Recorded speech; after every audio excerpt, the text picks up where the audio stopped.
agri of Africa, and how he traveled from the United States and went to many countries in Africa, traveling by sea and talking about why Africa should be united. And that was Pan-Africanism, the Pan-African spirit at that time. Of course, we then went into the era of decolonization. And the spirit again was one which was consistent. You had people from the Caribbean participating in the struggle in that regard. You have people like W.B. Du Bois saying that Africa must be free.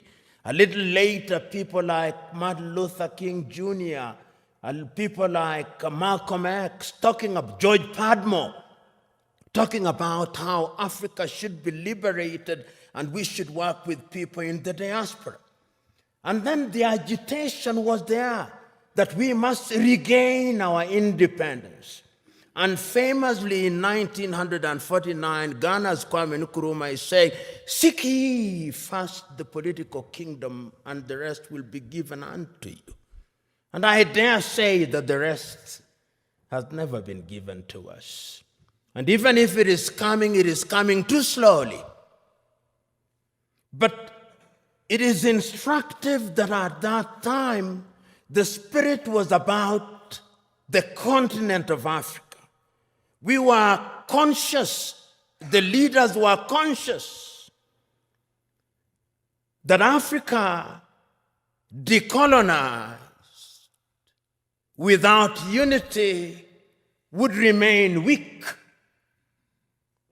And of course, Africa is weak.